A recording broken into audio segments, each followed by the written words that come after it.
6:15 for Josh. Yeah, got to work out all these different time zones. Yeah, well, I think it's on ESPN. You guys got to work out your own time zones.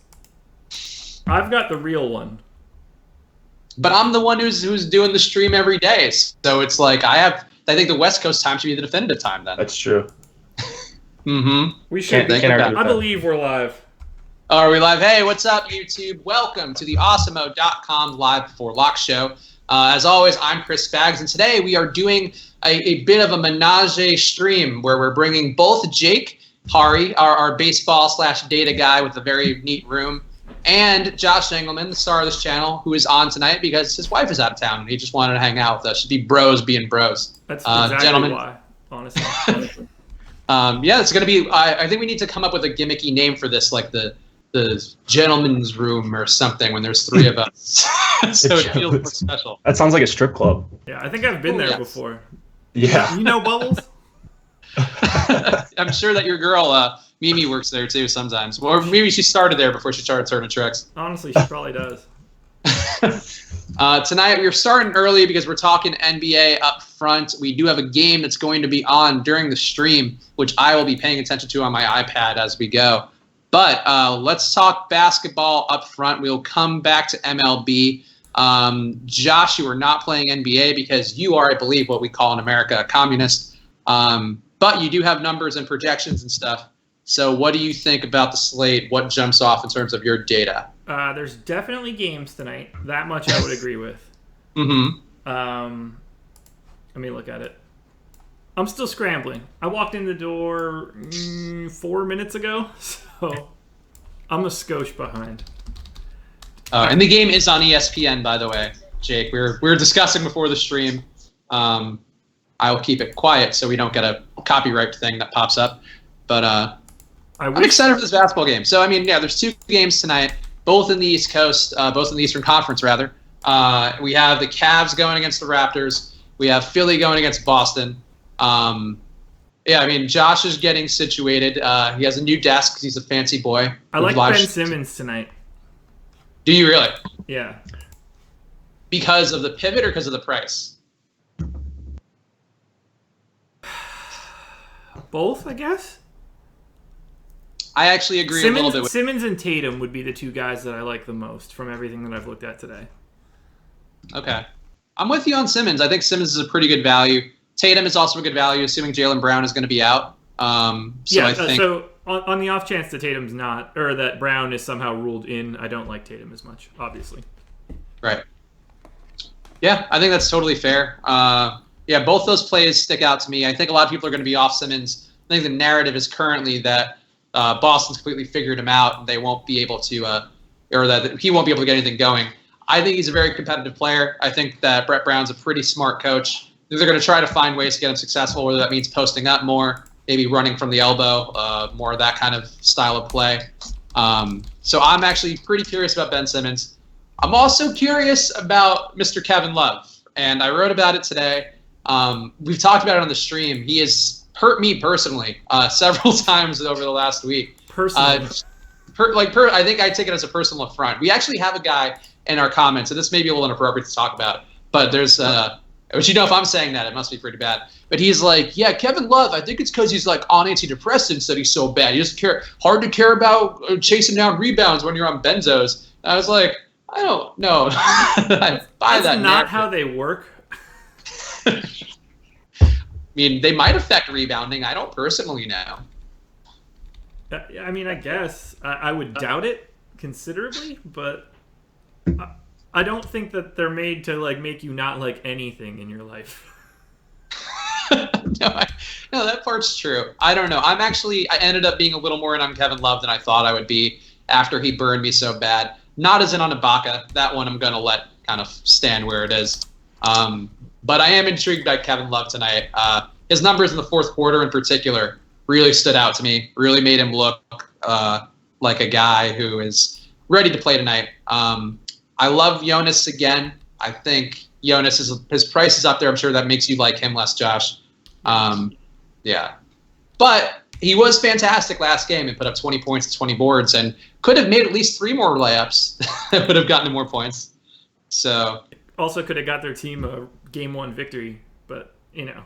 Yeah, Who cares but, about those old points things? Who cares about wins?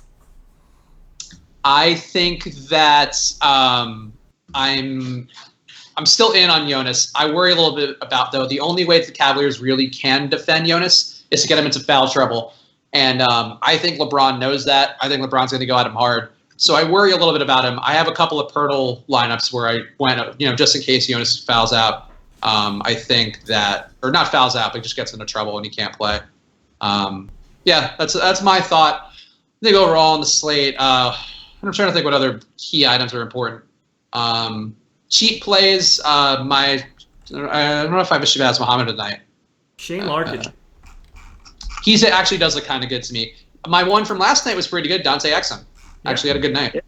He was he hammered last night late in that game. I don't know if you were watching at the time, but oh boy, it was that was actually a really good performance by the Jazz. I was very impressed by how they showed up.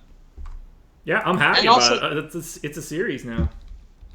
Yeah, they needed somebody like Exum to step up. Burks too. I mean, I've been saying, I wrote in my column yesterday, they need to give Burks more minutes. Burks is such a beast. He's almost better than Rubio in some respects, at least in terms of scoring and being that kind of relentless scorer they need for this series. I was happy with that matchup. That was actually pretty interesting. Let's see. Let's talk baseball real fast. If you guys have basketball questions, drop them in. We will hit them before lock. But let's get Jake involved. Jake's room is looking a little messier today. Two things hanging in the background. Is your life okay, Jake? Or are you in shambles? Yeah, we're good. Just some sweatshirts. Nice weather here in Minnesota, so just hung up the sweatshirts and hopefully for good actually. So we have 6 months of winter here. So it's so miserable. No, it's not 6. It's not that bad, but that's the joke when you live in Minnesota. We have 6 weeks of it. Yeah, what is it, 50 degrees for 6 weeks? Yeah, well, some mornings are kind of chilly. I love my life. I was just making an NBA lineup actually, so I'm just gonna. Oh, okay. So let's get on NBA then. We don't need to talk MLB yet. Where are you looking, Jake? What's coming together for you?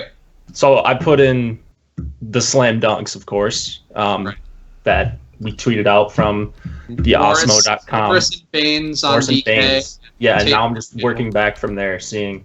I'm using the rankings, so if you're a premium subscriber, you can go in and even if you suck at NBA like me or don't know as much about how it works, then it's a good place to start at least. And I'm just kind of listening to what you guys are saying, so I'm going to attempt to make a lineup and watch this game over here. So, yeah. So if a $3,000 guy pops off and you don't have him in your lineup, how long will it take you to tweet at Alex and be mad at him for not giving that one out as well? I'm going to be livid. I'll be on Twitter. I'll be leading the charge with the pitchfork in hand. That's smart. Yeah. Here's a question that I think is interesting. Is it fair to say at least one of the slam dunks miss most days? Not being a dick, but legit seems that way to me. Probably. Yeah, I mean, I wouldn't say it's one a day. I think there have been a couple days, including one day where Alex had all of them in there. I think one of which was pretty not chalky, and he ended up winning a tournament with them, which was pretty good. But I do think overall the thing to look at is they're straight data plays or straight price plays often. So you're getting a guy who Alex sees as being okay, this guy is priced at $5,000 all year. Now he's $4,000. He's in a different opportunity. Why would you not go there? So I think that that logic doesn't always pay off in the playoffs. Not to rhyme, but I think because there's a bit of an unquantifiable thing with some of these guys, and I think we saw with Miles Turner a lot. You're seeing it now with Kevin Love. Guys, just their rotations change, their motivations change. So I think, on a data standpoint, the picks are always meant to be oh, this is a sure lock, and this is somebody who's going to give you value you need. But the playoffs just make it tough. I mean, honestly, you have bets, and we've discussed this on the chat, where you believe in a guy and then they suck, and that happens. That happens a fair amount. It's a high variance game. Every single thing that we do here. Yeah, it's one of those things where, there's a range of outcomes for every single player. And basically, when someone's showing up as a slam dunk, that's Alex's way of saying, I think there are way more outcomes on the right tail compared to his price than the left tail of that distribution. Is like sort of the long and short of it. Yeah, if you consider it like it's on a spectrum, like you got to think about it like that, where, I mean, you're trying to get as sure of a thing as you can get, knowing that everything in life is an unsure thing. Like if somebody offers you 55% or like, $1.05 to every dollar on a coin flip, you should take those coin flips. It might just be a very marginal edge, but long term, those are the sort of things that you need to pick up on. Just because someone is in slam dunks doesn't mean they're going to go for 75 fantasy points. And that's sort of DFS tournaments in general. Like, there's always a range of outcomes. Like, and you just have to decide if the ownership is going to be worth it. Like, if a guy has a 20% chance to do something great and he's going to be 5% owned, then you should take that 5% owned player and play him over a guy that's going to be 40%. So, yep, yeah. I think that makes that all makes sense, and that's sort of what we try to teach over here. Every stream we do, and sometimes why I get riled up about it is because we're trying to beat these principles into your head, and like Alex's slam dunks are often the most pure example of that, of these principles that we're talking about, which are just being price sensitive, being aware of what value means in DFS, and that's what it is. Somebody asking who is the slam dunk tonight. Yeah, Baines is the only one who is a slam dunk just on DK. Morris is a slam dunk on both sites. I like Baines too. I think Baines actually is also an A in value on Osmo's rankings today. So there's a lot of logic in Baines. I think there's also some logic in fading Baines. He wasn't amazing last time out. The series might not perfectly make sense for him, but I think in terms of, again, a value play who can help you get some other stuff, I think that's pretty strong. Get your basketball questions in. We'll go back for one more round. Let's talk. Actually, you know what? Should we even talk baseball? Like, I feel like all the baseball people might stream in late. Or at all. Yeah, I don't know. I mean, there's not much to talk about, really. We've got an hour plus of baseball. No need to go to it until we need to go to it. Yeah, you guys, we can keep going with NBA at least until it locks. Like, David Fizdale just got named the Knicks coach, so that's interesting. Yeah, I just saw that. Really? That's fast. Yeah. It's a big pick for them. I mean, I worry about him in the New York market a little bit, but he's kind of caustic. Maybe he'll be fun. Maybe he'll be the Greg Popovich in New York. Is that the take that for data guy? Yeah. Yep. Yeah, I like that guy. Apparently the Grizzlies didn't. Here we go. Here's a question for both you guys. And Jake, you're making a lineup right now. Fading LeBron, would you do it or no? Not me. No. I'm playing LeBron, but I'm just playing this lineup for fun, so I wouldn't take anything I say as the gospel on NBA or really any sport, but just giving you the best information I can, and the best information I have for NBA is just based off the rankings and based off you guys talking. Yeah, that's fair. I think for me, I like LeBron. I think he's a fantastic play. I think there's a case to be made for fading him just because, to me, there are maybe 3 or 4 other guys who can get to 50 points on the slate.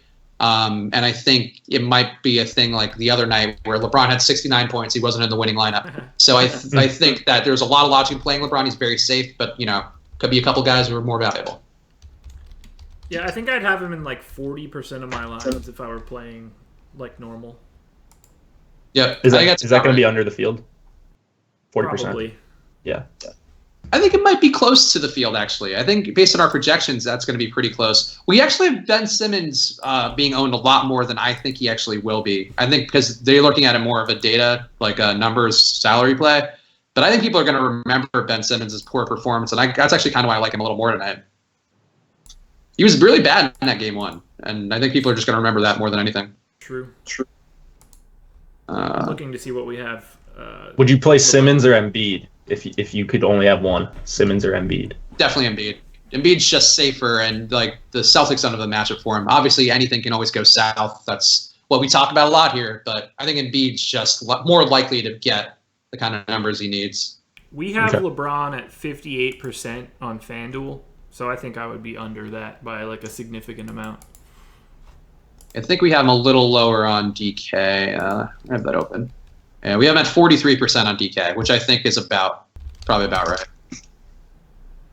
Makes sense. So yeah, I mean, look, there's a case to be made for fading and not fading everyone, but I like LeBron. Let's say I had Baines in 100% of my lineups in the U spot. Who would you pivot to in a couple with his salary? I think the person who's saying that Siakam is a little interesting is right. I think that who else? What else am I looking through? Rozier's not a terrible one, but again, he's more of a crapshoot. OG Anunoby Fantasy Cruncher, or excuse me, unnamed optimizer site that does not give me freebies. Such a hater. Really, really high on OG Anunoby today. Josh, did anything in your numbers jump out about OG Anunoby? Nothing crazy. He's not the kind of guy that grades out really well in my stuff. Yeah, I don't see him being great, but he's going to be on LeBron a lot. He can hit some open threes. He gets a lot from the corner. So I think that, that's something. But, yeah, I don't know. I think Baines is the best play in that area, but I would rather pay him for Van Vliet. I think Van Vliet's actually one of my guys who I think is due a redemptive night. Of course, watch his shoulder will pop out after one quarter, and that'll be it. Rozier can't sustain the same numbers. Josh, what do you think about Terry Rozier? I love him. Really? Yeah. Like in general or like price-wise? Both. Interesting. I like him a lot. I think he's due for a come down. I think his price is in that area where he could not get 5x, and it wouldn't be surprising. Oh, that wouldn't shock me. I feel like that dude's on like some sort of thing right now. He's got like the juice. I don't know how to explain it. Yeah, and he's playing at home again. He clearly loves that home crowd.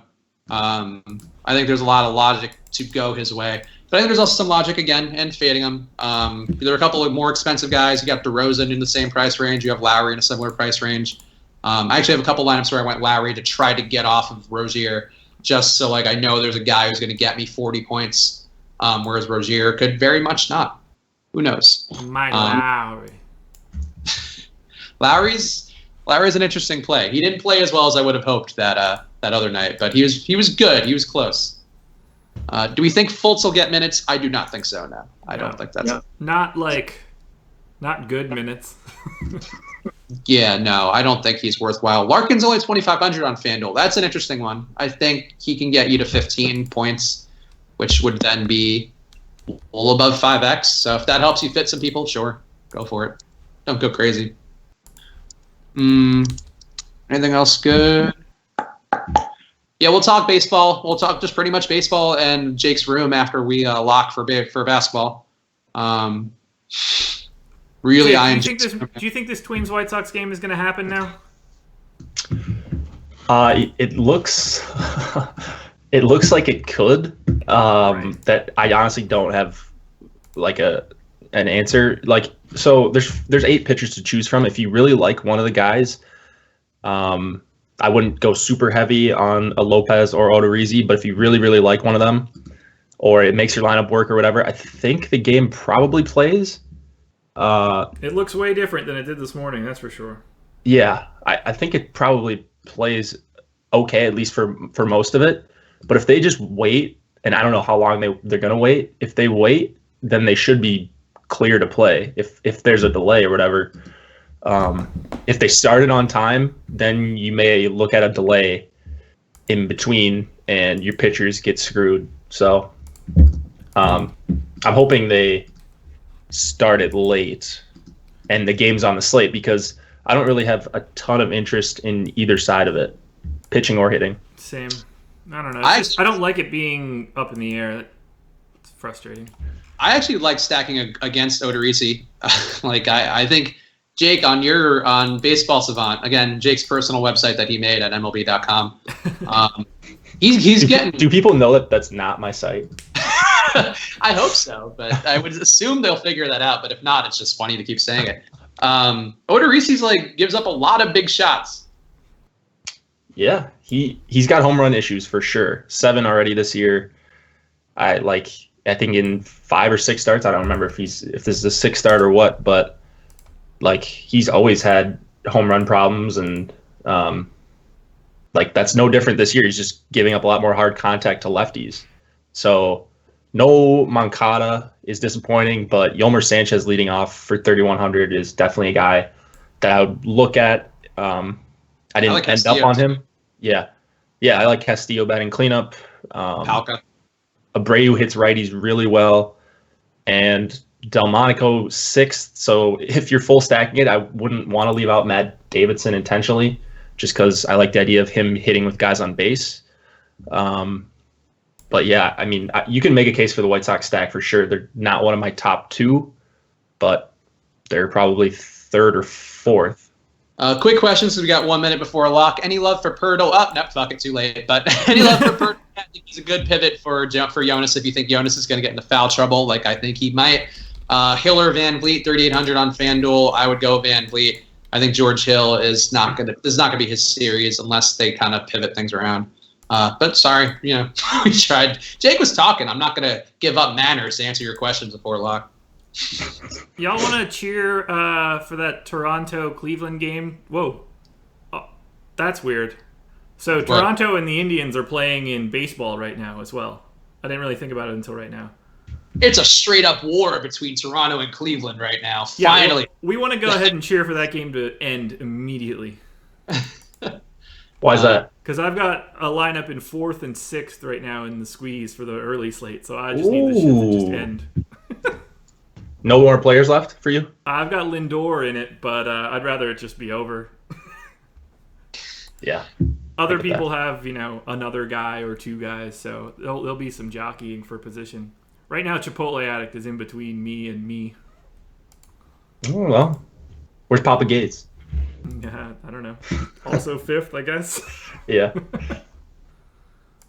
I was feeling good last night because of Ryan Healy being all over my lineups, along with Adams and who was it? Adams and Harper. But then the rest of the Mariners didn't come through.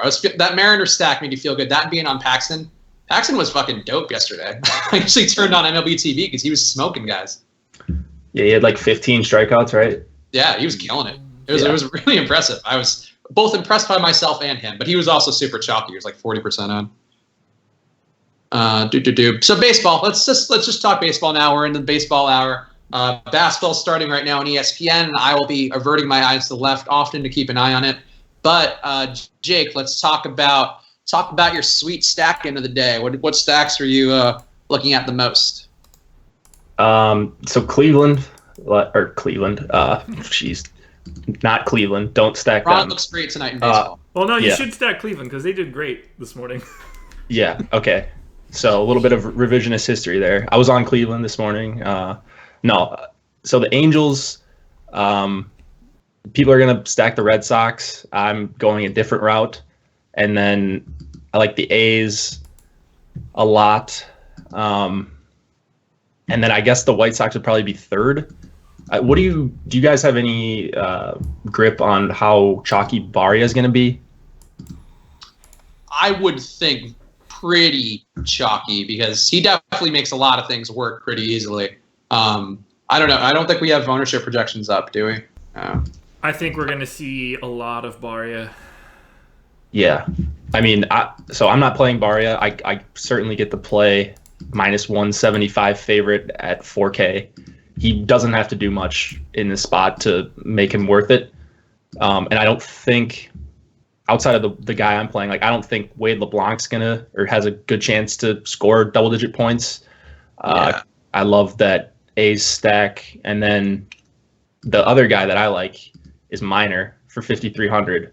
Ooh, I hate Minor. Yeah, I mean, everyone's going to. I just think he can limit the damage just enough. And I said 15 DK points in the Spotlight Pitchers article earlier this morning. If he gets you 12 and Barria doesn't do so hot, then you're going to be fine regardless because your lineup's going to be different. And I don't like playing a chalk 4K pitcher that doesn't have good strikeout stuff. Cool. Yeah, that makes sense. I just flipped off the monitors. I don't want anybody to think that I'm flipping off whatever Jake was saying. They just pinch hit for Brandon Guyer, and I still have him active. So there's 2 on with 1 out. So I was just really mad at that. I didn't want anybody to think that I thought Jake's information was bullshit. just being mean to Jake for no reason. That's fine. Yeah, that's perfectly fine. Yeah. I'm sure a lot of people do that to their screens. So maybe you're just speaking for people when my pitchers are wrong or whatever. Yeah, like Encarnacion is on. I don't have Brantley in this lineup, but Encarnacion is on, and then Geyer was up. So if he would have went yard, like shit could have got squirrely for me. What up, Josh? What pitchers are you looking at tonight? I just ran a crunch now. I'm still waiting for the Baltimore lineup to get. Oh, it just finalized. Mm-hmm. Last crunch I did was 40% David Price, 33% Baria, and then 20% Wade LeBlanc. Kind of think Price might get rocked tonight. I don't. Let's hope not. I mean, it certainly could happen. Like, I don't think Price is a lock by any means. He would be my second favorite pitcher behind Manaea. I think I'm going with Manaea as my top guy. But I don't think the matchup's great for Manaea either. Like, 20 points could very well lead pitchers in scoring tonight. So I think Manaea has the best chance to do that just because of what he's done lately, and everything looks good with him besides the matchup. But yeah, I could see Price getting blown up for sure. Yeah, I think there are a couple guys on the Rangers side. I actually had a couple stacks with Chirinos and Ruiz at a really nice price. The Shields looks pretty good. Chu, I mean, Connor Felife has been playing better recently. I think there are a couple guys on that side who I felt pretty good about, at least as a fade, because I think Price is going to be pretty highly owned. He will be, and yeah, he might be the highest owned pitcher, right? Josh, is that kind of what you're thinking too? Yeah, it would shock me if he wasn't. Yeah. I mean, it's tough. Like, these 4-game slates, if a pitcher's going to be 50% and you don't think he's in that great of a spot, then it makes sense to go the other way. So I'm going either all in or all out on Price since I'm playing one lineup like I do 99% of the time. And right now I don't have him in my lineup. Are you going with the Mariners then against him at all? Or does like a total pivot? The Rangers? Yes. No, Their actual opponent. The Manaea versus the Mariners. No, I was talking about Price. So, okay. Yeah, so I don't have Price in my lineup. I have Manaea and Minor right now. Gotcha. My bad. So I don't have any Rangers right now just because I was able to fit in all the other bats I wanted. But Chirinos would be a guy like, and then Kiner Falefa. Is that how you pronounce it? Yeah, Kiner Falefa. He's 3,200 batting third, and he looks like an okay hitter. So yeah.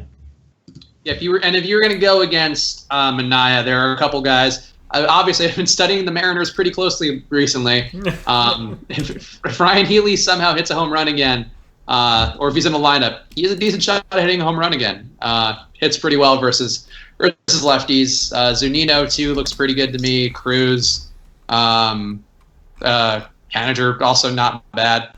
So I think that would be a pretty counterintuitive pivot to go, and the Mariners have shown they have some pretty good upsides as the batting order to get you some value. But I don't have them. That said, the Ryan Healy whisperer is not looking at Ryan Healy tonight. No, it's just this is such a tough lineup for the Mariners up and down that, like me and Josh talked about it this morning, that if this was a 8-game slate, 10-game slate, we probably wouldn't be looking at Manaea, but it's just you got to get points somewhere from your pitchers, and even though he's super expensive, he's probably got the best chance to get 20. Yeah, and he keeps it to ground balls too, the lowest fly ball rate, which again Jake and I have talked about, has been one of the things that I've been trying to lean on a little more to avoid guys who are getting shelled. And actually, it's been pretty good, to be honest. Like I definitely have noticed a change already since doing that for a few days, where I haven't had as many guys getting completely rocked. Barria, though, I have a fair amount of him, and he gives up a lot of fly balls. So there is some risk there, despite Vegas being all over him for some reason. Oh, someone's asking, do I like Valbuena? Yeah, I love Valbuena. Against a bad righty in Tillman, yeah, I love Valbuena here. He's batting 7th. That'll just mean less ownership. Like I said the other day, when Valbuena's in the lineup, if he's batting 6th, he probably gets a bump in ownership. He's batting 7th, so less people are going to play him, and they'll plug in someone else that's the same price that's batting 5th or 6th for a different team. So I love Valbuena. I have him in my lineup. Yeah, I think he might hit another home run. Ooh, we will go back. We'll do our home run picks again. We are keeping track now to properly crown who is the king of dongs at awesemo.com. Currently, I think I am wearing the crown, the dildo crown, who is the king of dongs. But Jake, Jake this week and I both. Josh is not on the board yet. I think I'm 2 for 3, right? Yeah. I think we're both 2 for 3, I believe. Yeah. Why are we talking about preseason wins? It all started yesterday. All right. That's right. If it doesn't count overall, then I'm just 1 for 1, which is even better. Yeah. Okay. I'm 0 for 1. So I'm 0 for 0. So the Valbuena dong at 5% doesn't count. Nope. No, it sucks. Preseason, man. Sorry. Yeah. Josh is really a tough dictator when it comes to tough crowd. Look, all right. Did he dong Excel sheet didn't get made till yesterday. I don't know what you want me to tell you. Those are the rules, I think. Understandable. Tough but fair. Fair. I mean, you can appeal if you want. I was really impressed by it. But at the same time, I'm certainly, after helping people tie me in Showdown, I don't need to help anybody else. So I don't need Jake to take my King of Dongs crown. Do you want to appeal, Jake? What about the King of Dongs crowd? Yeah. No. Do you want to appeal and see if we can get your original calls in the list? Well, I mean, I'm 2 for 3, but I guess we're not counting preseason, so no, your appeal was denied. You're the dictator. I respect your decision. Just be 1 for 1 after tonight, so 1,000% isn't that bad either. Obviously, we need to start on a very specific day, like the middle of the week and the 2nd of the month. I don't know how else you would want to do it. Yeah. I think if Jake were a little more passionate, I would have taken his side there, but his heart wasn't in it. The heart wasn't in defense, and that's what I look for. Can't you see how worked up I'm getting? Jake, you're the Kevin Love of defending the King of Dongs crown. Too benzoed out to care about. I would be screaming from the high heavens to include my previous calls. Yeah, I would absolutely too. But there's a lot more where that came from, so I'm not worried about it. Ooh, okay. Ooh, a lot more dongs coming from Jake. That's what we care about here. When you're crowning a king of dongs, you want a guy who's confident in his dongs. Exactly. Well, that's all right. So I guess baseball, we just keep going back and talking about the same shit. What are the odds of Manaea failing? Let's go there. I mean, failing? Yeah, like being like not a valuable enough pitcher and being like, Reynaldo Lopez is more valuable and Price are more valuable. Let's say he's not the top. I think it's very likely that he's not at the top of anything. What about top 3? I mean, in theory, I could do this math if we had more time. Look, like, Mariners have a 4-run implied total. Like, it's not, like, the game's close. Can he have a good game? Sure. Do I expect him to? Not really. How dare you disrespect Sean Manaea after what he's done? No, I'm kidding. Like, he could certainly, this could be like a not a blow-up spot, but this could be a spot where he just doesn't get the strikeouts just because these Mariners are so tough. I think they're bottom 3 in the league against lefties in strikeout percentage.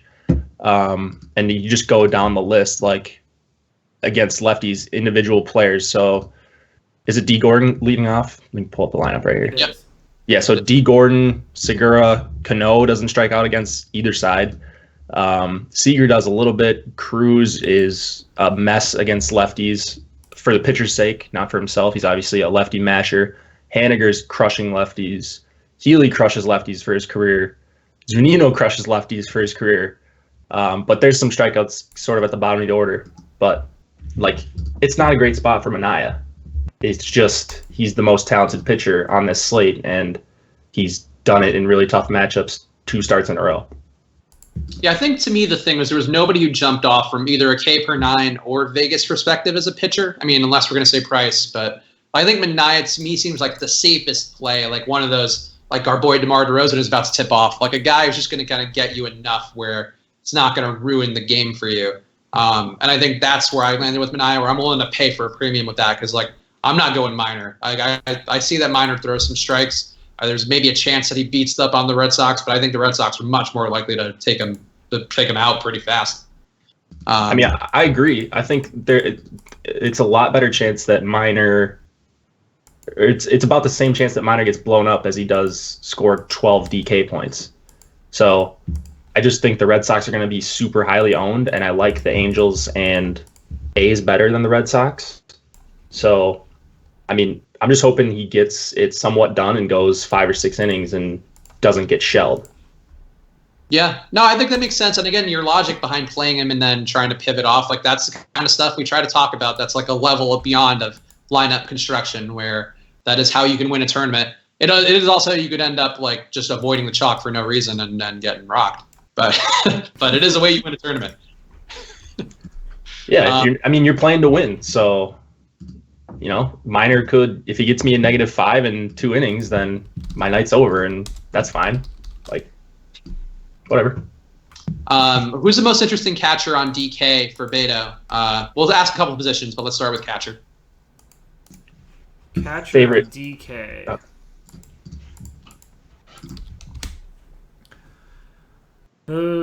Probably Christian Vasquez would be the guy that I would want the most if we're talking like a value per dollar guy. Chirinos is like probably the most expensive guy that's good. I like Chirinos. Me too. Chirinos, then Wellington Castillo. Yeah, I'm trying not to count anything in that White Sox Twins game right now. You don't think it's gonna play? I do, but like, I feel like I shouldn't be touting too much of that game when I'm a little nervous about it. That's fair. I think it probably gets done. If people want to know exactly what I'm doing, I set my ownership. I think I set the 2 pitchers in that game to like 3%, and then I set the White Sox and the Twins to a max of 10. So I'm muting them. I didn't expect them to pop up all that much, regardless, but I'm muting them quite a bit just in case for the weather. So. Yeah, I'm a little worried about the weather now that you guys are talking about it, but I liked Castro. If he's in a catcher tonight, actually, I haven't confirmed that. Yeah, Castro. He's I catching, like him. Yeah. Yeah, Castro actually have a pretty decent little twin stack, which I like. But maybe that's a bad idea now that we're talking about this. Because I like Dozier too. And Castro is super cheap. Castro's $2,100 on DK. So to me, and he actually grades out pretty well in terms of ISO power and BABIP. So all the things I care about are right there. But weather's scary. Mother Nature, total bitch. And basketball's going on right now, so this is a little distracting. Not as distracting as the last 2 innings of this Indians game for me right now. If I weren't hosting this call, I would leave. Good start for OG Anunoby so far.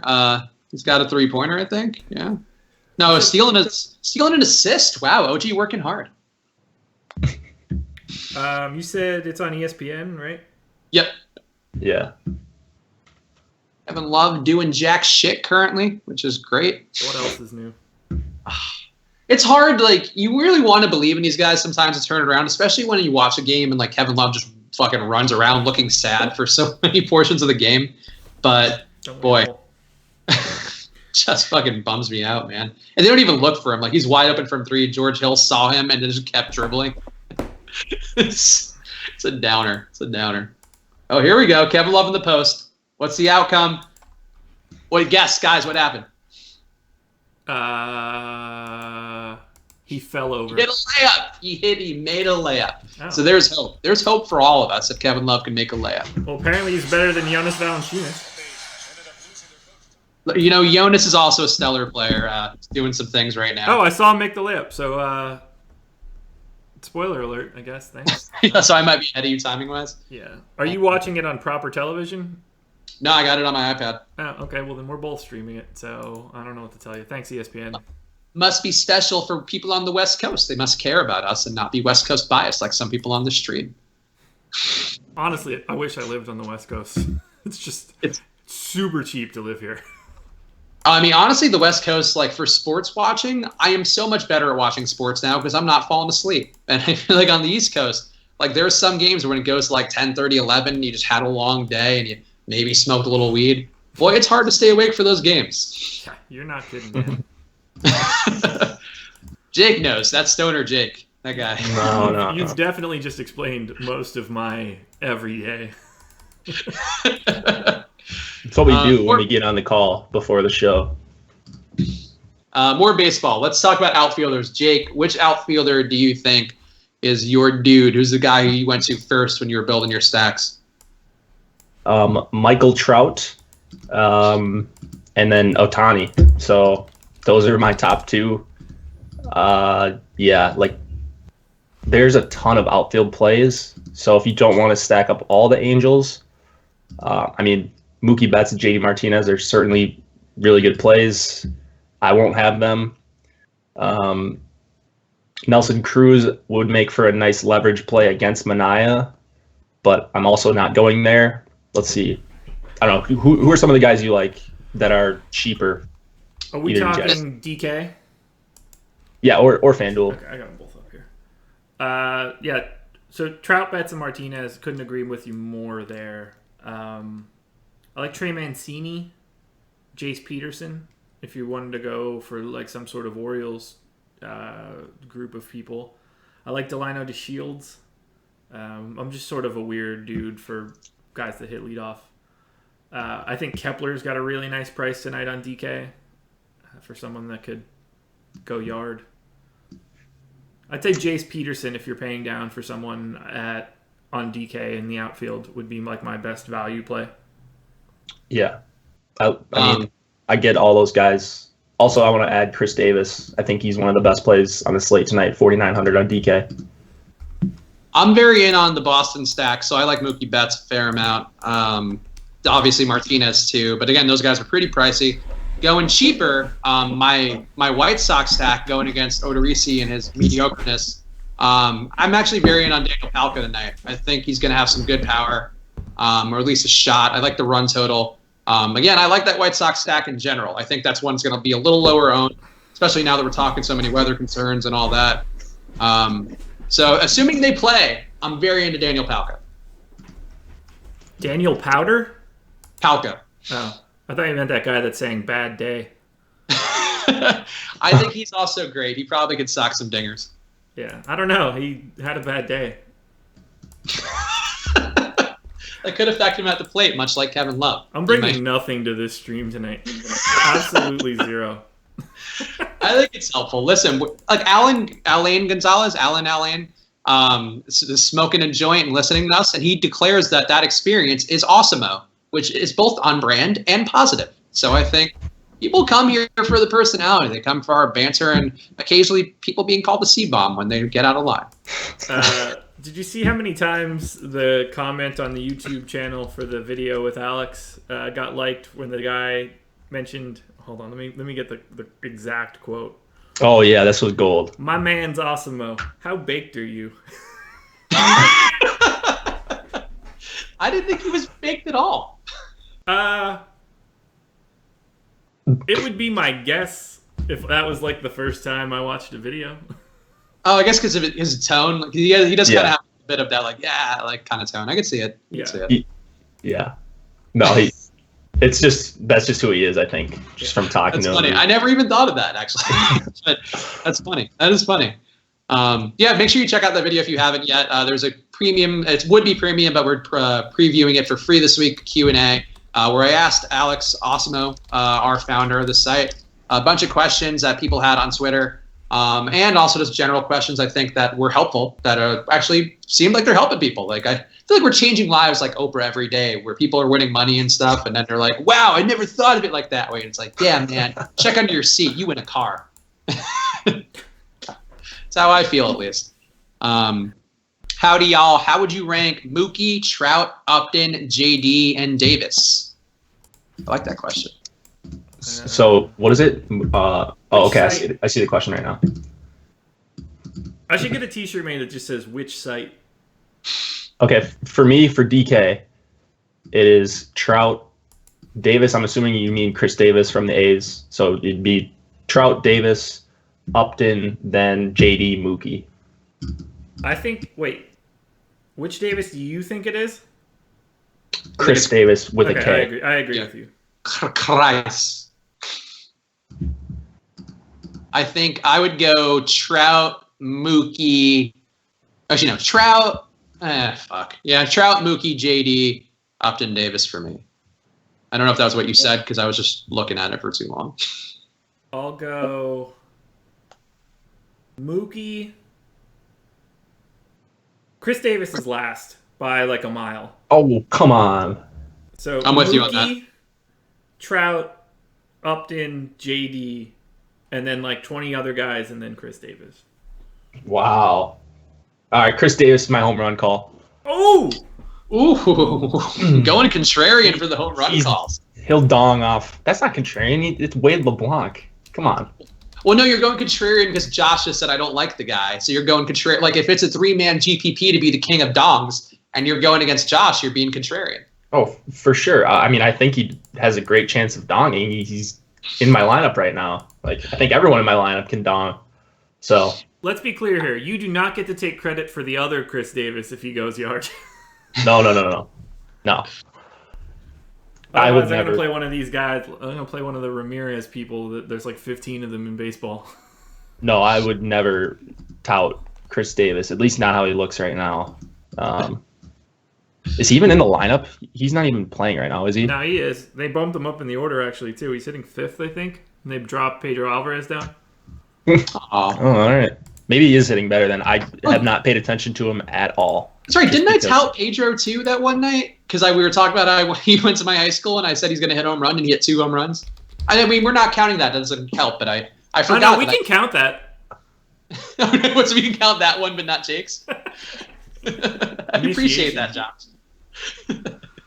I need to pick my dong. Yeah, so let's go. Pick your dong. We have now. And also, I think you did kind of Jedi mind trick into making that, Jake, into making that pick. I think that Shark in the chat is absolutely right. No, I have, what is it? How many positions do you get on DK? 8?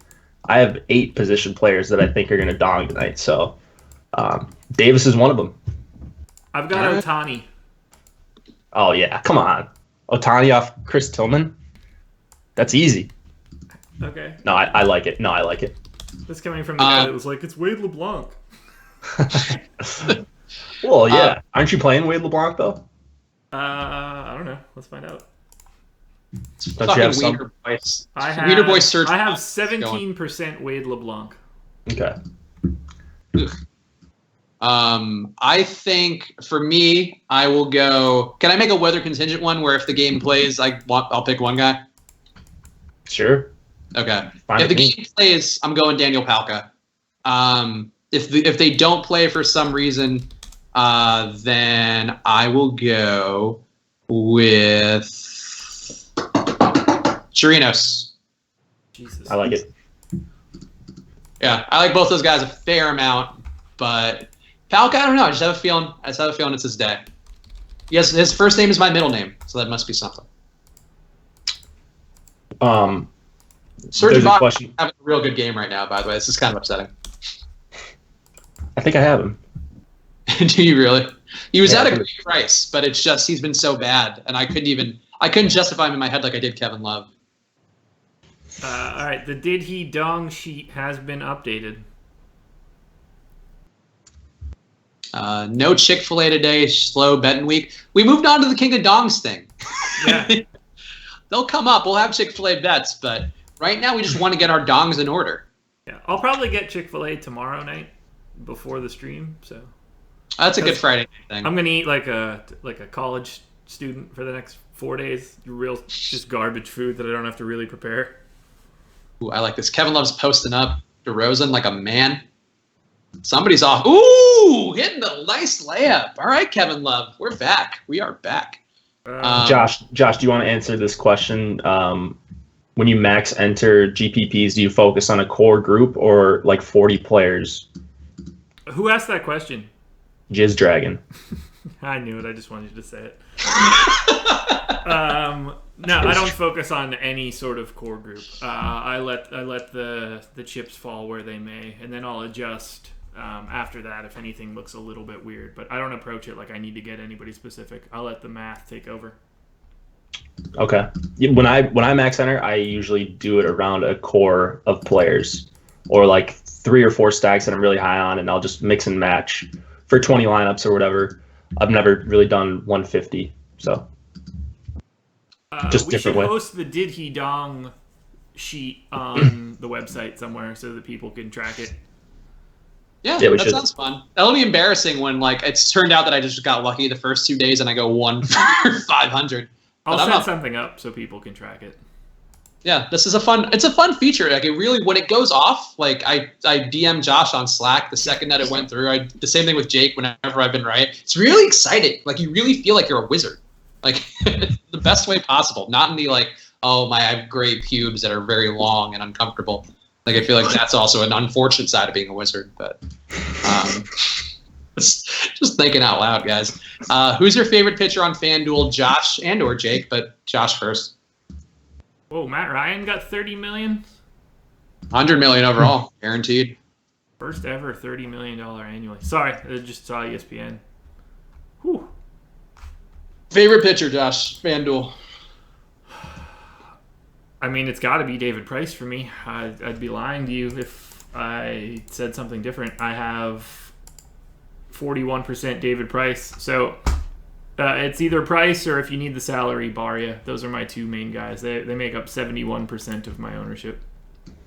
Is Barria as crazily priced on FanDuel? Yeah. He's 4K. Not as crazy. He's on DK. He's 4K. On FanDuel. That's still really low. He's not the lowest, but he's still, real low. It kind of makes me feel better that he's like not the lowest priced guy because like I felt like I was buying like a bootleg, like a broken down car by picking him. I'm like, I don't know, man. Like the game logs don't look great. The raw stats look okay. But I'm just buying it on the Vegas line, I guess. I think I buy those more for like new guys. I've noticed so far, which might be a bad strategy. They gotta know something. Whoa, did Ichiro retire? Yeah, I've actually played him last night in one lineup too. Yeah, he did. Or he's stepping into like a different role with the Mariners. He was so disgusted you played him last night that he was just like, I can't play baseball any longer. Why did I do? Why did anybody think that I was still good at this? I just need to call it a career. That's how it probably feels. Martin Maldonado, actually, I had as one of my guys last night. He was fantastic. I don't think he hits home run though. I think I was pretty lucky that he did that twice. Yeah, I mean, he's 2,300 on DK. Like, he's definitely a guy I would be looking to play. There's just one guy below him, Jason Castro. I think either of those are fine plays. I don't have a big preference. So, like, I can see pretty much anyone hitting a home run off Chris Tillman. So, yeah. Here's a question from Jeremy Wixon. Would you play both pitchers in Chicago? I would probably play neither, but yeah. I think Lopez is okay. Yeah, I would have probably a decent amount of Odorizzi if I wouldn't be happy about it. Let's be clear here. I would probably have a little bit of him if there weren't weather concerns, but I nerfed him right out of the gate just in case. So I do not like Odorizzi at all. So I'm going the other way where I think he's going to give up some home runs to some supple Twins, but I don't know. You mean White Sox, I think. Or whatever. Yeah, right. Yes. White Sox. My bad. I mean, I think they're both going to do well tonight, to be honest. I think that's how I feel about the game, is it's going to be where both lineups are going to have value. But yeah. That's me. I mean, I wouldn't play either if you're worried about the game at all. Like, I think it's going to play. I keep saying that. But I think it plays. It's just a matter of whether or not there's a delay in between. So if you are risk averse, then just play some other pitchers not in that game. Josh, are you seeing the chat right now? I think Lindor just donged. I don't know. Yeah. I don't think it's going to push me to anything good. No. The three guys that are ahead else of me have Lindor as well, so I can't jump them. Okay. It should help me. I should be higher than the field on Lindor by like a lot, though, so I'm anxious to see it refresh. Okay, so I went to 4th and 5th. I jumped Chipotle Addict. So there we go. I've got 4th and 5th right now. Good. See, dongs are working out well for everyone. Yeah, that's fucking wild. I actually just pulled up the MLB.com thing, so... okay. Is there ever a situation in which you would play both pitchers in Chicago? I'm not sure what that He means play pitchers that are going against each other, I think. Oh, yeah, that's fine. Yeah, absolutely. Like, They're two how often independent acts. Yeah, the only downside is you limit yourself. You can't get 8 points for the pitching wins. Right. So, I mean, how often does a pitcher actually get the win? You see it all the time where, like, they'll pitch great and then leave up 1 run, then the bullpen blows the game. So, on DK especially, I mean, love the points for the win. Like, not trying to get it twisted. I would love an extra 4 points, especially for a cheap guy, but you're not as concerned on DraftKings as you are on FanDuel. Yeah. Yeah, I don't have a problem with it, especially on like a shorter slate. It probably wouldn't be something I'd be looking into doing a whole hell of a lot on a bigger slate, but I don't have any like major issues with it. Sort of game theory question from David Frank. On such a short slate, is it better to play chalk with a one-off or not? There's no right answer to that. I mean, yeah. So I like to get as different as possible on the short slates, just because ownership is so concentrated. Baseball is such a variance-based sport that anything could happen. Like Mike Minor can go and throw 6 shutout innings. I think that there's a non-zero chance that happens. Is it likely? No, but like stuff like that happens all the time, and you see these 45-50% hitters that put up donuts. Like, it could certainly happen, and if they're going to be super owned on a short slate, then you gain so much on the field if you fade them, and you're right. Yeah, it's like the Rick and Morty. I don't know if everybody in the chat watches that, but it's there's a universe of potential things that could happen at any given time, and if you change one decision, there's always something else that can occur, and that means there is a world in which Minor somehow has a good game. It's just that's one universe out of several billion. Okay, so you're a Rick and Morty fan? I love Rick and Morty. I'm not a person who yells about Szechuan sauce. I'm going to give you a very, very brief spoiler to what I talked about yesterday with regards to hilarity for charity. What I want you to see is done by one of the Rick and Morty creators. Oh, so there you go. Even better. I'm even more primed for it now. Yeah. So, fuck, I can't wait till you see it. I'm excited. I was also watching Beehive for it, please. I ended up watching Jersey Shore instead, which is fantastic. The wife and I are in for it right now. Jake, you're not a Jersey Shore guy, are you? I used to watch it with my friends when I was in high school, but it's as good as ever. Yeah, this season's really something. No Jersey Shore for me, at least not yet. Maybe during the MLB All-Star break, I'll catch a few episodes. Yeah, I'm gonna go to the Grand Cayman Islands instead, so we're gonna have very different All-Star breaks. Do you guys have a day job, or is this something you do full time? We're all full time, right? This is my day job. Yeah. Yeah. I mean, I honestly I just didn't know Jake. I know Josh, but I didn't want to I wanted to offer it to everyone. This is pretty much all I do. So. Yeah, there you go. Yeah, we're making it work, and obviously we're also wildly successful at DFS. That this is just bonus money, really. Right. Yeah. I mean, after I get my Mike Minor money tonight. After my Daniel Palka run comes through, this will be what puts me over the top. The Ryan Healy's and Daniel Palkas are going to carry me to glory personally. There you go. Yeah. Rajay Davis, you piece of shit. It's cost me $250. What an asshole. And he got thrown out stealing like an asshole. That's the thing about those big tournaments that always tilted me when I would do MMEs at low dollars is the margin for error between 5K and $100 is a few points. So a guy hits a single and all of a sudden you just lost $2,000 if you were on the top of the leaderboard. Yeah, I'm sweating this one a lot now, even though I know I can't win. But why are you? It's a 9-8 ball game in the bottom of the 8th.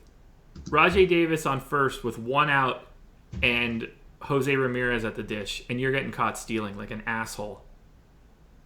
Got to stay aggressive.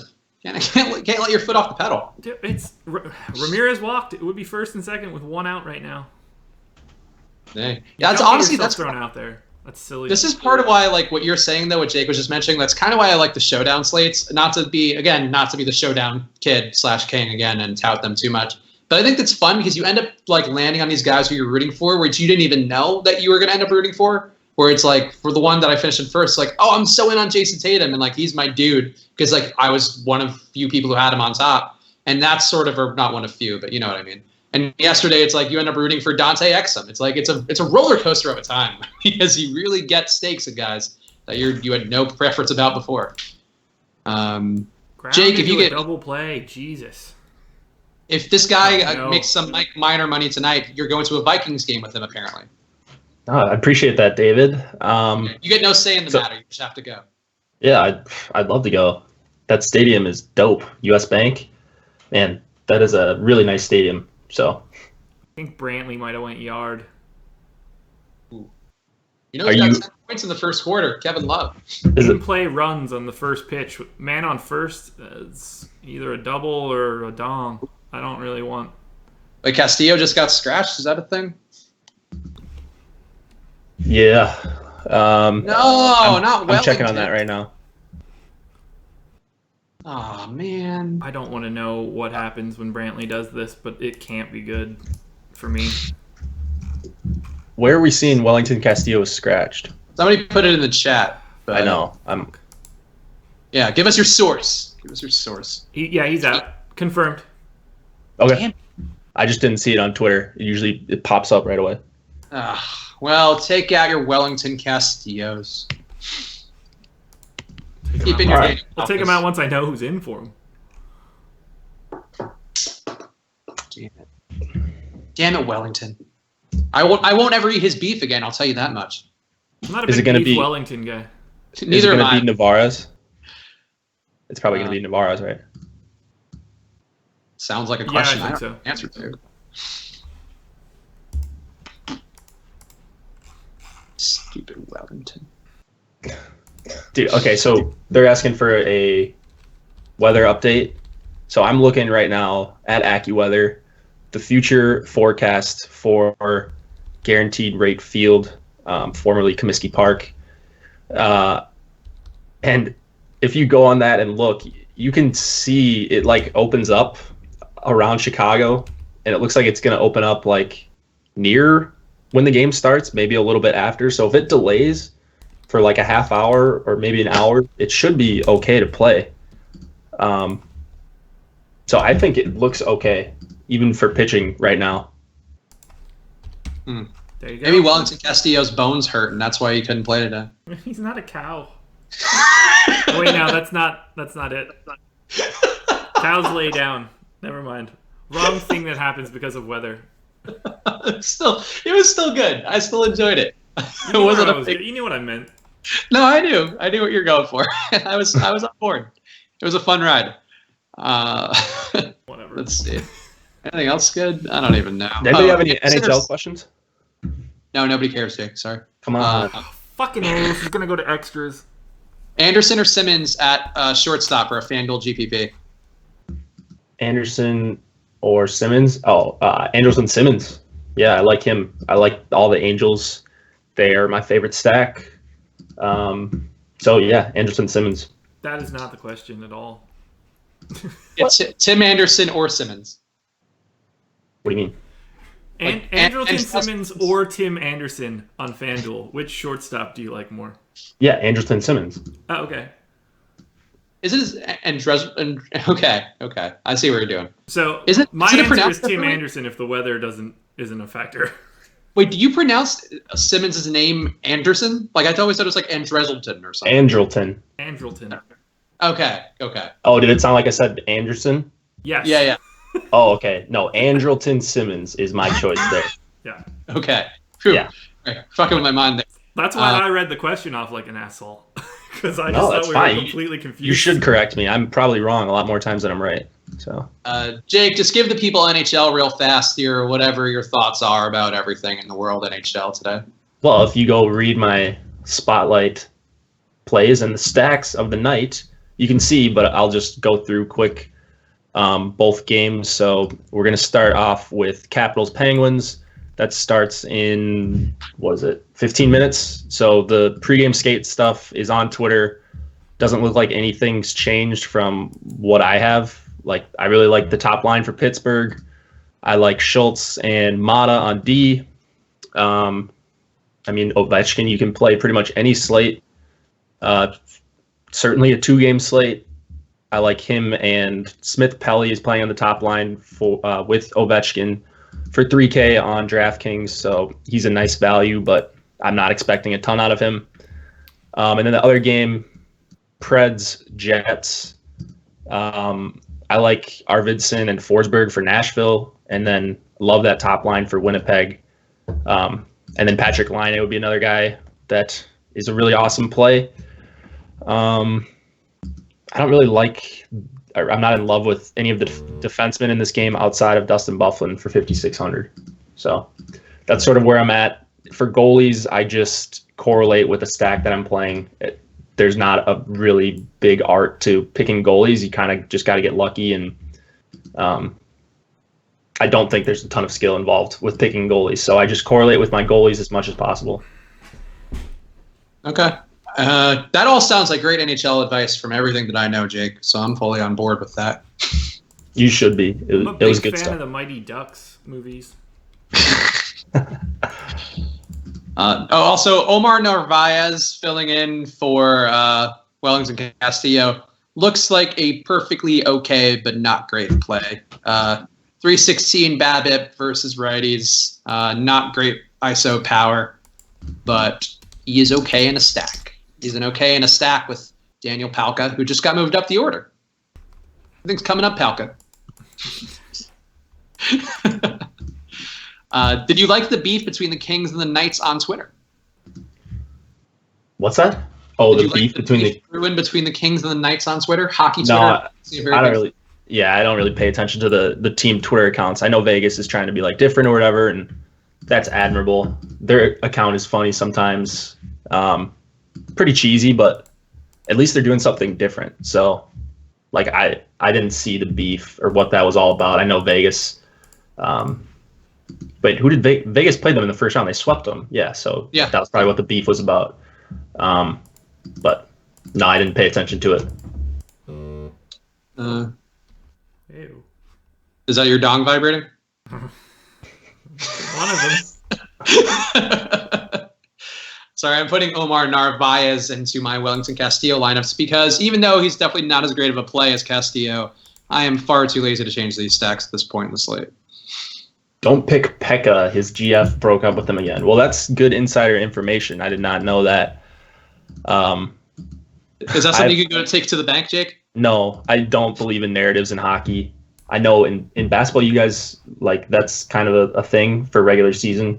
Like if a guy got traded by a team or whatever, and now he's all of a sudden starting against them, you take that into account and weigh it pretty heavily, right? Yeah, I think that's the thing that obviously Osmo is not a fan of because it's not a data point. But I think sometimes when you're watching a lot of basketball, you can kind of tell that revenge games can fuel a guy. It's a thing that people like to lean on too much, where in basketball, and I think the NFL too, so they'll be like, oh, he's playing against his old team, he must care about it. And it's not always the case, but I think if you know the personalities, sometimes there are guys who get affected by that. It makes for a decent tiebreaker. Yeah. Okay. Yeah. I mean, because I'm just like thinking about the different sports. So like NHL, you can't just like take the puck and put it in the net. Where in NBA, you can ISO yourself and try to make a move or whatever, or step back and take a bad shot. And there's probably guys that have personalities that are more likely to do that against their old team, or if they have a beef with another guy on the other team or something. So yeah, that works. I'm also putting in one Mike Minor lineup, I think. Yes, welcome to the dark side. Your night will be over at 7:30 Eastern. Oh wait, no, it starts at 8:30 Eastern. Right? Because this slate starts an hour late. Is that right? Oh, it does. Oh man. So yeah, we're not going. Oh we're no, not going all the way. What the fuck are we still doing on here? We didn't play this one well at all. What do you mean? Not even a little. Like, Oh man. live before NBA lock, I guess. So as of right now, no wonder nobody's going to show up for this shit. We're an hour and 12 minutes away. We're an hour and 17 minutes from baseball lock. Jesus. I mean, they learned about some guy's asshole theory about antidepressants and Kevin Love, and that was proven wrong as we were on the air. So Kevin Love back. That's a firm declaration. Dude, this Blue Jays Indians game is going to make me take some antidepressants tonight. 9-9 right now. I do not want extras. At least it was smart to target that game. I guess. For looking for bright sides, huh? Yeah, 24-hour the live. lineups that I have a ton of that stuff left aren't the two that are sitting in the top 10. I just want it to end. I'm up a lot. If they dropped a bomb on that stadium right now, I wouldn't give a shit. Boy. I'm going to pay for that one and fall out of the top 10, aren't I? Yeah. When they take that one out of context and accuse you of terrorism, it's going to be real dark. That shit Dark seems turn for the like watch. karma's going to get me in the same life. Good. Give us something good, Chad. Give us a question. Give me one of those like pick 5 of these guys questions. That's what we could use right now. Yeah, we're not going to get those too quickly because nobody's here. People have lives. I get that. We got quite a few people watching still. 112. And that's enough. And 2 people on Twitch. The 2 people on Twitch are the true heroes. They're just talking amongst themselves, having a great time. Are you guys like tilters when you watch? Like, are you like heavily invested in every at bat type of thing? Or do you like sweat? Like, how do you sweat? I don't. I'm usually asleep. That's probably the best way to go. Yeah, like staring at this standings page right now, I'm ready to have a panic attack just watching it. I enjoy it a lot. I refresh the entire time. When it gets close, like especially for basketball, I'm like standing up at my TV, like watching, like getting pretty locked and getting pretty angry at people. As you can guess when you watch the stream sometimes, try to keep it pretty zen. But sometimes when you're at the top of a tournament and and guys are letting you down right before your eyes, hard not to yell at the TV. Hard not to. Well, that's what the problem is now. Without question, someone has to score another run. So, like, this game can't just end. Someone's getting more fantasy points in some form or fashion. And unless it's just Lindor hitting a walk-off solo shot, none of this shit's going to help me. That's fun. That's a fun nihilistic way to view the world. So, I'm hoping that Cody Allen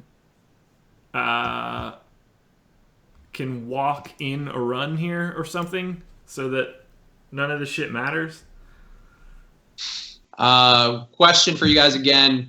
FanDuel pitcher, because this guy wasn't paying attention when we actually answered his question, but why the fuck not? Who's your FanDuel pitcher for the night, Josh? David Price. David Price. Sean Manaea. The god. Sean Manaea. Is he Polynesian? He's probably Polynesian, right? Is he? Why? I don't know. I just said he was American. I mean the name, the etymology. Like I'm American, but I would still say, oh, like you're Italian? Yes, I am Italian. I don't know. I feel like I would like him more if he's Polynesian, like The Rock. Let's see. We can look this up. Yeah, it actually would have taken 1 second for me to Google, but I didn't do it. I just looked at my phone. I'm trying to take out Mike Castillo's. I don't know how to look this up. He's Hawaiian, it looks like. Oh, Hawaiian. Okay. I mean, look, they're pretty close relatives, all things considered. Yeah. They both enjoy spam. Who doesn't? Josh, they're asking why Price. I'm so bad at answering these questions because, like, I don't have a reason. That's not how I look at anything. So my guess is going to be, what's the best way to describe this? Price is $900 cheaper than Manaea. I'm not confident that the White Sox-Twins game happens, so there's basically only 2 pitchers that you can pay up for. And I think that David Price's matchup and his general skill set is better than Manaea. Therefore, I land on Price more than Manaea by a good bit. Like, to me, they're not close. I would have like 5-1 Price over Manaea in a given day. So, here's a question for you that I'm currently encountering. On a night like tonight, where it's a pretty short slate, how much money would you leave on the table, especially if you were playing Barria? 1,500 probably. Yeah, that's usually kind of my cutoff, unless like there were a couple slates earlier when I was early in this year where I was leaving off like $3K. So not 4,800. That sounds like a bit too much. 48. I mean, there's enough to pay up for, I think. So like if you're fading both Mania and Price, then you could definitely make a viable lineup with 4,800 left over.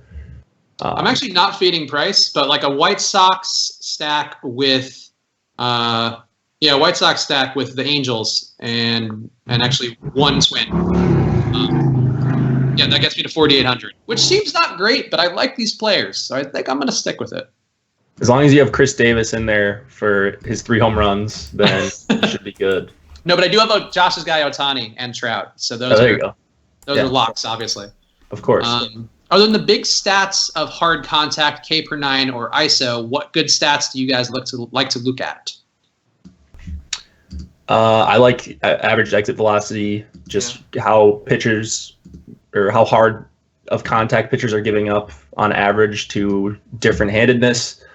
So like I'll look at K percentage. I like guys that make contact, obviously, but also like this guy said, ISO. I love hard contact. I'm constantly referencing it because that's one of the things I weigh really heavily. I'm not sure. Am I forgetting a bunch of stuff here? I don't think so now. For me, it's ISO and BABIP, and then I've started to look at the exit velocity stuff because Jake has been so big on it. And then for pitchers, the K per 9 is obviously the big one. XFIP for pitchers is obviously very big. That's one where I use that one a lot to sort guys out in the beginning. And then as I mentioned on the stream a bunch of times, fly ball percentage has been getting big for me. Fly ball percentage and ground ball percentage, trying to keep guys mostly on the side of giving up less fly balls unless they're an awesome pitcher. Then I trust them more. Yeah. Beto's asking. Oh wait, go ahead, Josh. No, you're good. Beto's asking, do you guys take much from batters' history versus certain pitchers? Zero.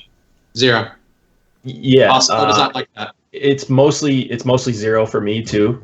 I think I've talked about this once or twice, maybe on the podcast or the live stream. But so I'll go on Baseball Savant and look at the daily matchups, and if a guy has 20 batted ball events against a certain pitcher. So like tomorrow, Edwin Encarnacion has 13.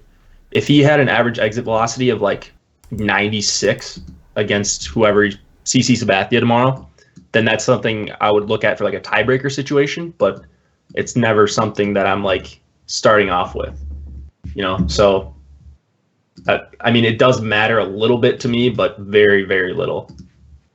Yeah. Mark Koval asking a quick NBA question for a single game. The Showdown King says you can play Terry Rozier and Marcus Smart together in a single game entry. There's nothing wrong with that. They don't take anything away from each other. Feel free to play that with confidence. That's fine. The only one that I would say is like a bad correlation in that slate is if Brown were playing, like we discussed before, if Brown were playing, he takes away from Tatum, but everything else is fine. Alvarez or Valbuena in a FanDuel GPP? What's your answer, Jake? Oh, come on. Valbuena. It's Valbuena. It's probably Valbuena for me too, but again, I did go to high school with Pedro, so every time I point that out, he might hit a home run. Yeah, I've got Alvarez. Oh, man. But I'm irrationally high on him every night, so might not be the best guy to ask. I think they're both fine plays. I've really loved the Angels, so Valbuena is going to be my guy. Pedro's had like 2 30-point games within the last week, so I mean, I don't think you're irrationally high on him. Top stacks. Red Sox, Angels, Twins if the game plays. Yeah, I have one Rangers one. Somebody asking. I think the Rangers are okay. They're not a top stack for me, but I think they're a pretty good one. And for me, I like the White Sox too, as we discussed, but the weather concerns maybe mute them a little bit. But Red Sox and Angels for me. For me, it's Angels pretty clearly number one, and then after that, the A's. After them, since I'm fading the Red Sox, I think they're a good stack. I think they're going to be over-owned for the spot, and just because of the size of the slate. So I would say White Sox after that.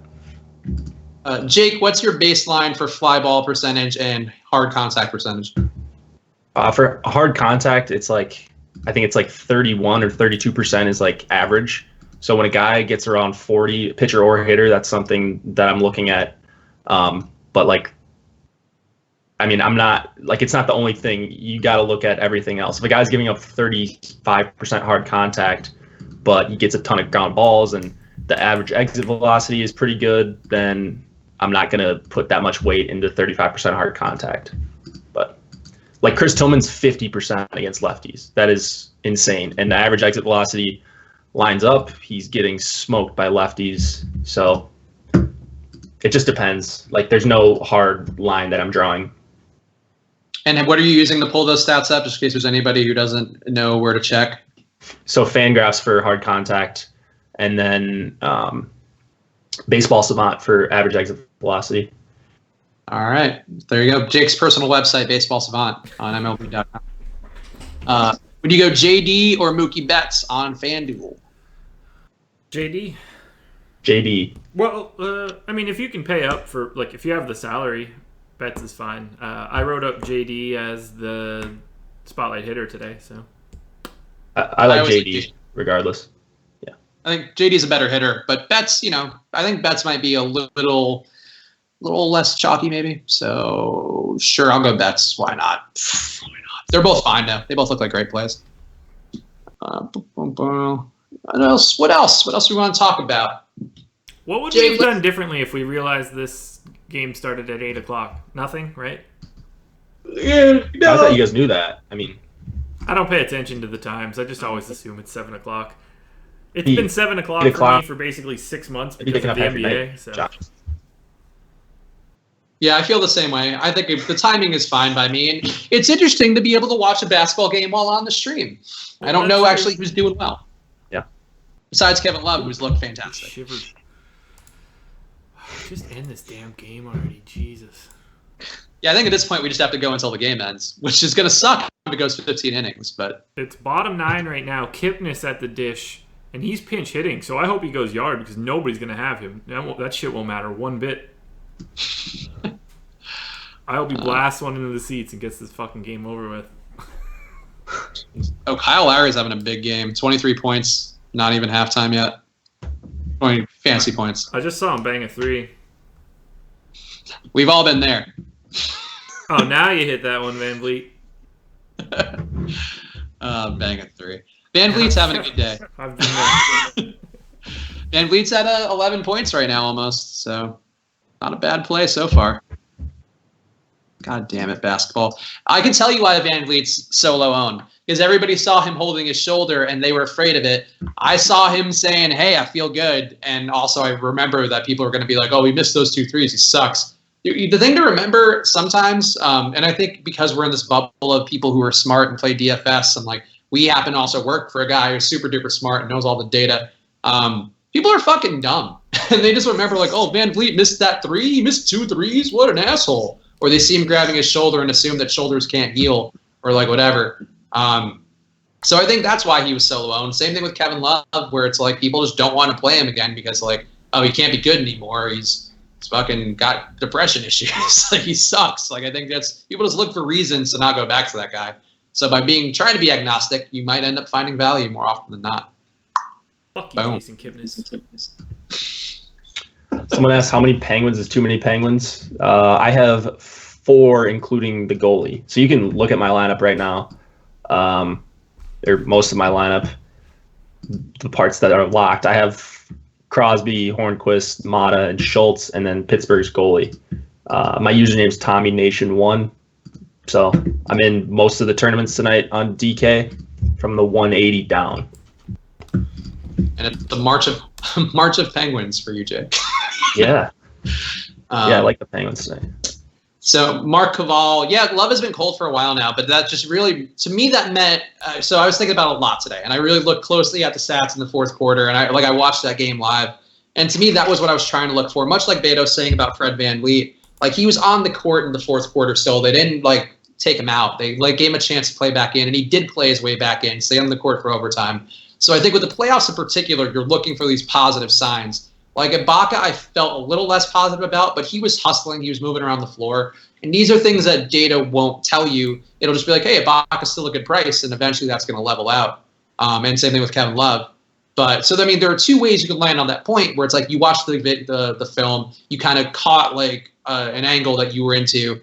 So I think that's sort of the reason I thought Love was okay. And I felt like a bit of an asshole going into today, where I was like, fuck, I have so much Kevin Love, and he just hurt me 2 days ago.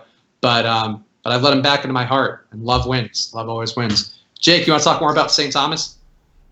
Yeah, so I went to St. Thomas, one of the 50 colleges called St. Thomas. I went to the University of St. Thomas in St. Paul here in Minnesota. So not the one, what the guy asked the other day about Florida or something? Yeah.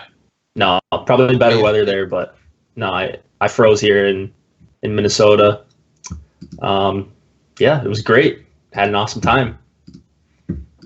There you go. So there's your St. Thomas update for Jacob Thomas, who is probably not related to the school St. Thomas. I would assume. Shit if he was, though. Yeah, it would. Do you think there's anything to the theory that the Celtics are just going to give Embiid what he wants to limit Simmons?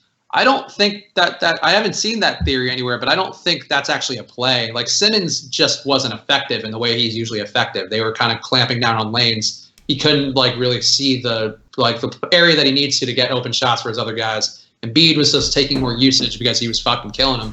So those two factors can limit Simmons kind of inherently by how that works. But I think tonight they're going to do more to get Simmons the ball in the post. I think they're going to try to find ways to get him open so he can do the things he needs to do. I think they're going to try to screen him more. I think they have to do something to get him where he needs to be. This guy went to Duluth, Jake. Yeah. Is that the UMD? Because UMD, I had a bunch of friends that went there, and that was always fun to visit. It's a great school, really beautiful campus and stuff. So UMD, I'm a fan. That's my second favorite school besides St. Thomas. Like anywhere? Well, just in the area. Yeah. Okay.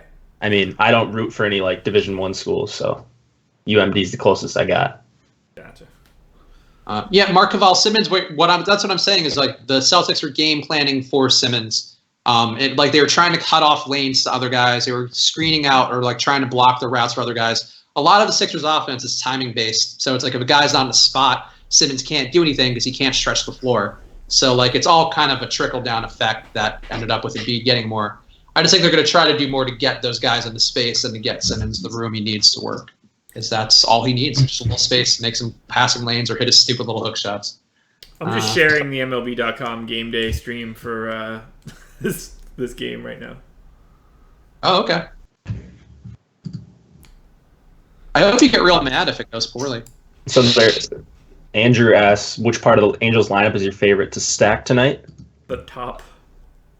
I like all the way down to Maldonado. I don't think I'm on Calhoun, but I think anybody's pretty much in play against Tillman. If I had to pick three guys, it would be Ohtani, Trout, and Valbuena are my favorites. So they're kind of spread out. So sorry if that didn't answer your question, but those are my favorite guys. Yeah, how many home runs for Ohtani? I think 5. Why not?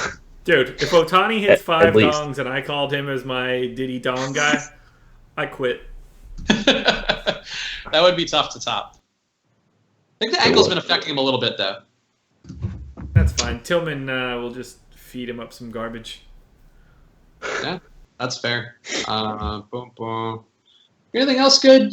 I don't know. I just want to point out, too, the guys I've made as my thumbnail image for the Switch and Hedge have now gone off on 2 straight nights. And it might even be more than that, but try to go counterintuitive because it's always the same guys I feel like we're using for pictures for everything.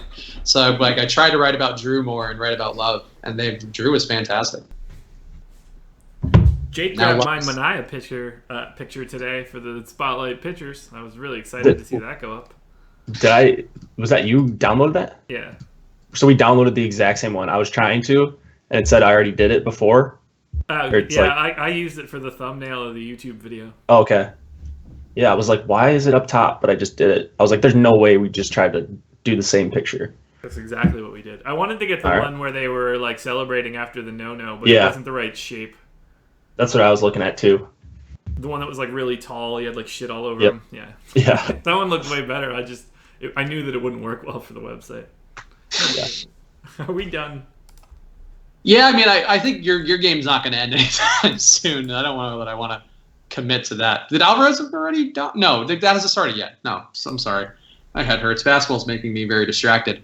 Also, if you're on the stream right now, go to playline.com/r/awesemo. Join our tournament for tomorrow, I think, where you're guessing the lines of Kevin Durant and Anthony Davis and someone. Harden. Yeah. Yeah, and Harden. There you go.